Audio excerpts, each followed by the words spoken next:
All right, family, welcome back to another Sister for Sister episode. Um, this video, I'm going to be touching on the American Indian. We're going to be reading from the book, The Secret Teachings of All Ages. I'll pull up a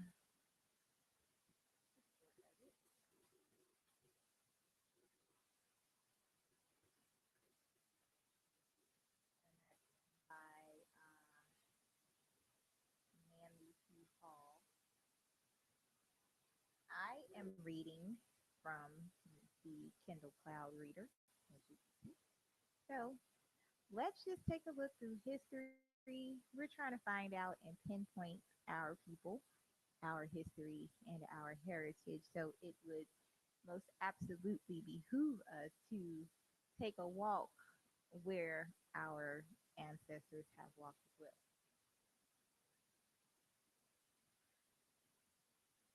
So, the North American Indian is by nature a symbolist, a mystic, and a philosopher. Like most Aboriginal peoples, his soul was in rapport with the cosmic agencies manifesting about him. Not only did his medidos control creation from their exalted seats above the clouds, but they also descended into the world of men and mingled with their red children. The gray clouds,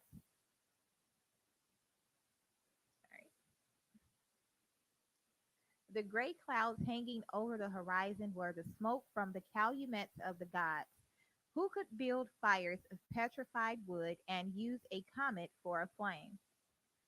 The American Indian peopled the forests, rivers, and sky with myriads of superphysical and invisible beings. There are legends of entire tribes of Indians who lived in lake bottoms, of races who were never seen in the daytime, but who, coming forth from their hidden caves, roamed the earth at night and waylaid unwary travelers. Also of bat Indians with human bodies and bat like wings, who lived in gloomy forests and inaccessible cliffs, and who slept hanging head downward from great branches and outcroppings of rock. The red man's philosophy of elemental creatures is apparently the outcome of his intimate contact with nature, whose inexplicable wonders became the generating cause of such metaphysical speculations. In common with early Scandinavians, the Indians of North America considered the earth, the Great Mother, to be an intermediate plane bounded above by a heavenly sphere, the dwelling place of the Great Spirit, and below by a dark and terrifying subterranean world, the abode of shadows and of submundane powers. Like the Chaldeans, they divided the interval between the surface of earth and heaven into various strata, one consisting of clouds, another of the paths of the heavenly bodies, and so on. The underworld was similarly divided, and like the Greek system represented to the initiated, the house of the lesser mysteries. Those creatures capable of functioning in two or more elements were considered as messengers between the spirits of these various planes. The abode of the dead was presumed to be in a distant place, in the heavens above, the earth below, the distant corners of the world, or across wide seas. Sometimes a river flows between the world of the dead and that of the living, in this respect, paralleling Egyptian, Greek, and Christian theology. To the Indian, the number four has a peculiar sanctity, presumably because the Great Spirit created his universe in a square frame. This is suggestive of the veneration accorded the tetrad by the Pythagoreans, who held it to be a fitting symbol of the Creator. The legendary narratives of the strange adventures of the intrepid heroes who, while in the physical body, penetrated the realms of the dead prove beyond question the presence of mystery cults among the North American red men. Wherever the mysteries were established, they were recognized as the philosophic equivalents of death. For those passing through the rituals experienced all after death conditions while still in the physical body. At the consummation of the ritual, the initiate actually gained the ability to pass in and out of his physical body at will. This is the philosophic foundation for the allegories of adventures in the Indian Shadowland or world of ghosts. From coast to coast, writes Hartley Burr Alexander, the sacred calumet is the Indian's altar, and its smoke is the proper offering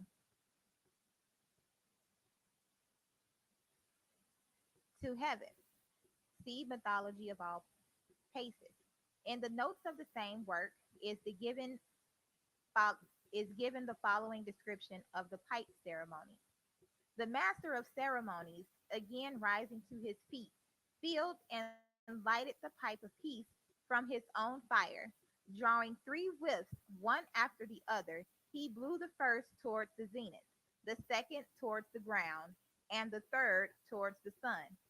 By the first act, he returns thanks to the Great Spirit for the preservation of his life during the past year and for being permitted to be present at this council. By the second, he returned thanks to his mother, the earth, for her various productions which had ministered to his sustenance. And by the third, he returned thanks to the sun for his never failing light ever shining upon all. It was necessary for the Indian to secure the red stone for his calumet from the pipestone quarry, where in some remote past the Great Spirit had come and, after fashioning with his own hands a great pipe, had smoked it toward the four corners of creation and thus instituted this most sacred ceremony. Scores of Indian tribes, some of them traveling thousands of miles, secured the sacred stone from this single quarry, where the mandate of the Great Spirit had decreed that eternal peace should reign.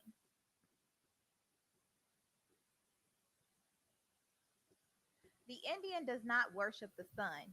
He rather regards this shining orb as an appropriate symbol of the great and good spirit who forever radiates life to his red children.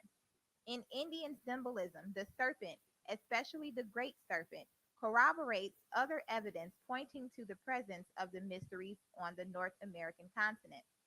The flying serpent is the Atlantean token of the initiate.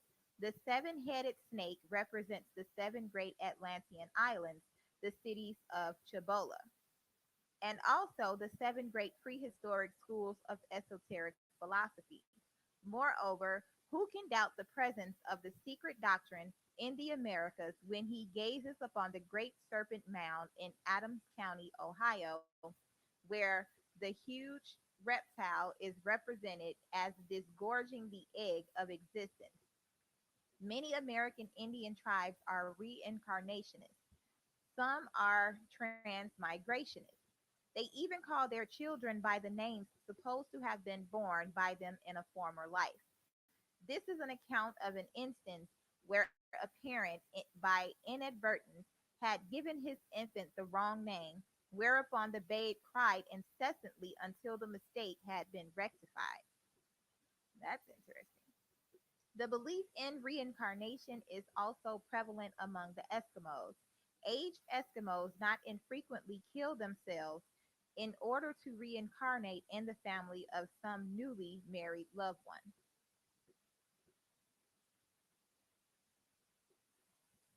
The American Indians recognize the difference between the ghost and the actual soul of a dead person, a knowledge restricted to initiates of the mysteries. In common with the Platonists, they also understood the principles of an archetypal sphere wherein exist the patterns of all forms manifesting in the earth plane. The theory of group or elder, souls having supervision over the animal species, is also shared by them. The red man's belief in guardian spirits would have warmed the heart of Paracelsus. When they attained the importance of being protectors of entire clans or tribes, these guardians are called totems. In some tribes, impressive ceremonies mark the occasion when the young men are sent out into the forest to fast and pray and there remain until their guardian spirit manifests to them. Whatever creature appears thereupon becomes their peculiar genius to whom they appeal in time of trouble. Navajo sand painting from an original drawing by Hastings Clough. The Navajo dry or sand paintings are made by sprinkling varicolored ground pigment upon a base of smooth sand. The one here reproduced is encircled by the rainbow goddess and portrays an episode from the Navajo cosmogony myth. According to Hastings Clough, the Navajo sand priest who designed this painting, the Navajos do not believe in idolatry, hence, they make no images of their gods, but perpetuate only the mental concept of them. Just as the gods draw pictures upon the moving clouds, so the priests make paintings on the sand. And when the purpose of the drawing has been fulfilled, it is effaced by a sweep of the hand. According to this informant, the Zuni, Hopi, and Navajo nations have a common genesis. They all came out of the earth and then separated into three nations. That's very interesting. The Navajos first emerged about 3,000 years ago at a point now called La Platte Mountain in Colorado. The four mountains sacred to Navajos are La Platte Mountain, Mount Taylor, Navajo Mountain, and San Francisco Mountain. While these three nations were under the earth, four mountain ranges were below with them.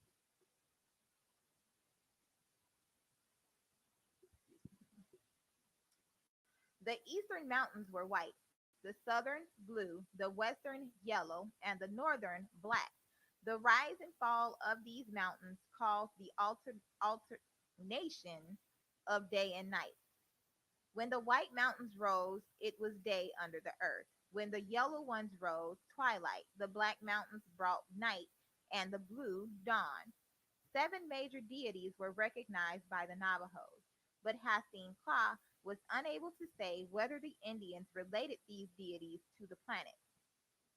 Bakashiti, one of these seven major gods, was white in color with light reddish hair and gray eyes. His father was the sun ray and his mother the daylight. He ascended to heaven, and in some respects, his life parallels that of Christ. To avenge the kidnapping of his child, Kahatsod, a fish god, caused a great flood to arise. To escape destruction, the Zunis, Hopi, and Navajo ascended to the surface of the earth. The sand painting here reproduced is part of the medicine series prepared for the healing of disease. In the healing ceremony, the patient is placed upon the drawing, which is made in a consecrated hogan, and all outsiders excluded. The sacred swastika in the center of the drawing is perhaps the most nearly universal of religious emblems and represents the four corners of the world. The two hunchback gods at the right and left assume their appearance by reason of the great clouds borne upon their backs.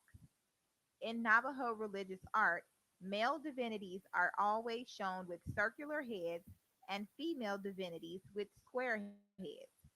The outstanding hero of North American Indian folklore is Hiawatha, a name which, according to Lewis Spence, signifies he who seeks the wampum belt. Hiawatha enjoys the distinction of anticipating by several centuries the late Woodrow Wilson's cherished dream of a League of Nations.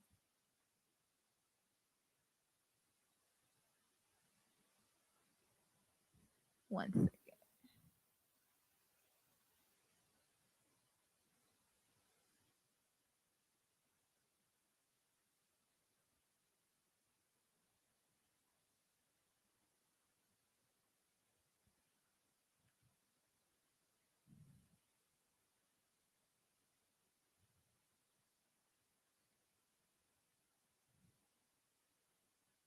Okay.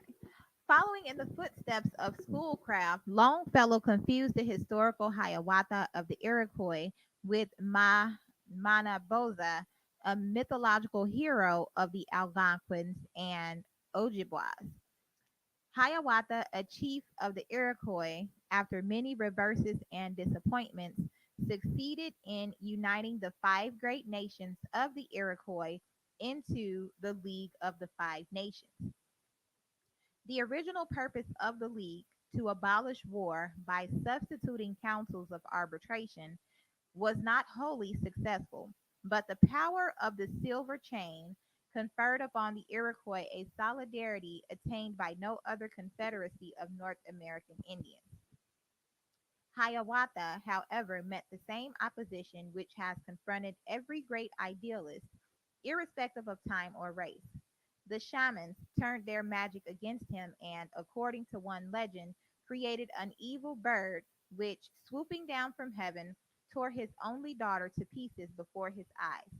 When Hiawatha, after accomplishing his mission, had sailed away in his self propelled canoe along the path of the sunset, his people realized the true greatness of their benefactor and elevated him to the dignity of a demigod. In Longfellow's Song of Hiawatha, the poet has cast the great Indian statesman in a charming setting of magic and enchantment. Yet, through the maze of symbol and allegory is ever faintly visible the figure of Hiawatha the initiate, the very personification of the red man and his philosophy.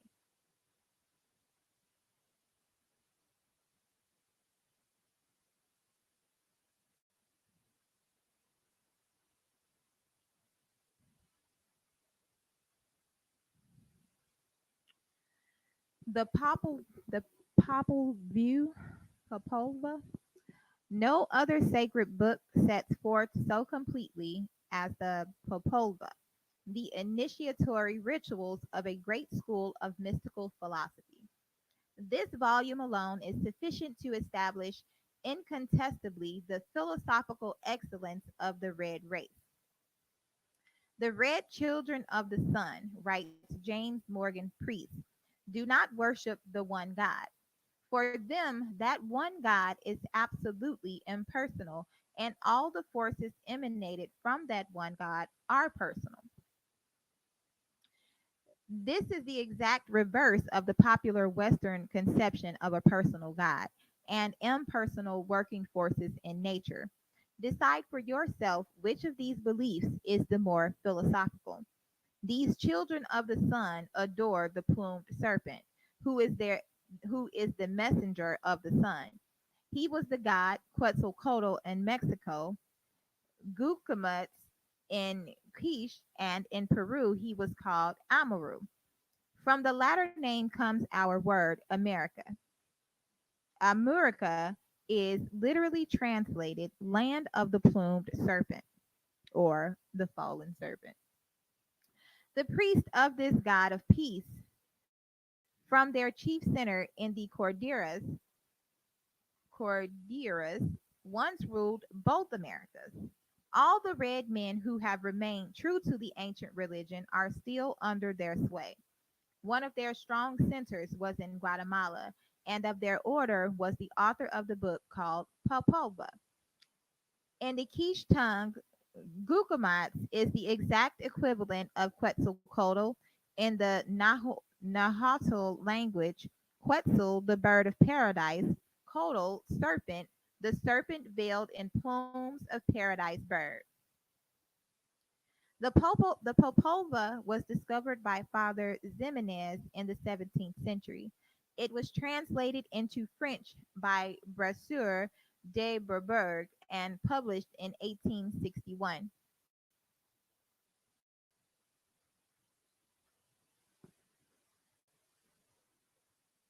The only complete English translation is that by Kenneth Sylvan Guthrie, which ran through the early files of the Word magazine and which is used as the basis of this article. A portion of the Popova was translated into English with extremely valuable commentaries by James Morgan Priest, but unfortunately, his translation was never completed. The second book of the Popova is largely devoted to the initiatory rituals of the Quiche Nation. These ceremonials are of first importance to students of Masonic symbolism and mystical philosophy, since they establish beyond doubt the existence of ancient and divinely instituted mystery schools on the on the American continent. Lewis Spence, in describing the Popova, gives a number of translations of the title of the manuscript itself, passing over the renditions, the Book of the Mat, and the record of the community. He considers it likely that the correct title is the collection of written leaves, popal signifying the prepared bark, and va, paper or book, from the verb yauch, to write. Dr. Guthrie interprets the words popova to mean the Senate book or the book of the Holy Assembly. Brasseur de Bourbourg calls it the sacred book, and Father Ximenez designates the volume the national book. In his articles on the Popova appearing in the 15th volume of Lucifer, James Morgan Priest, approaching the subject from the standpoint of the mystic, calls this work the Book of the Azure Veil. In the Popova itself, the ancient records from which the Christianized Indian who compiled it derived his material are referred to as the tale of human existence in the land of shadows and how man saw light and life.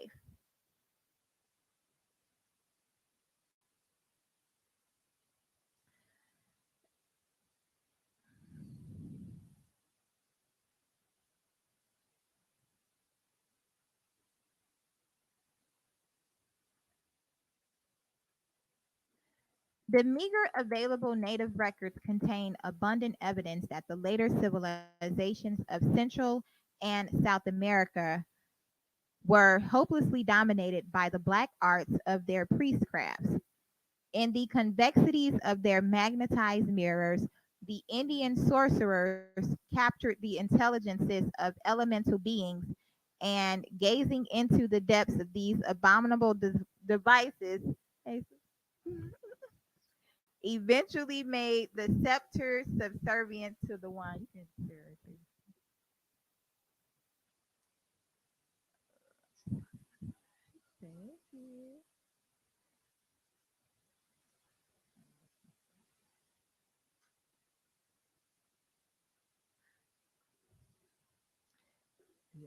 Gazing into the depths of these abominable devices eventually made the scepter subservient to the wand. Robed in garments of sable hue, the neophytes, in their search for truth, were led by their sinister guides through the confused passageways of necromancy. By the left hand path, they descended into the somber depths of the infernal world, where they learned to endow stones with the power of speech and to subtly ensnare the minds of men with their chants and fetishes. As typical of the perversion which prevailed, none could achieve to the greater mysteries until a human being had suffered immolation at his hand and the bleeding heart of the victim had been elevated before the leering face of the stone idol fabricated by a priestcraft, the members of which realized more fully than they dared to admit the true nature of the man made demon. The sanguinary and indescribable rites practiced by many of the Central American Indians may represent remnants of the later Atlantean perversion of the ancient sun mysteries. According to the secret tradition, it was during the later Atlantean epoch that black magic and sorcery dominated the esoteric schools, resulting in the bloody sacrificial rites and gruesome idolatry, which ultimately overthrew the Atlantean Empire and even penetrated the Aryan religious world. And with that, I'm going to end. We'll come back and talk about the Aryan nation and the Atlantean Empire. Thanks for watching.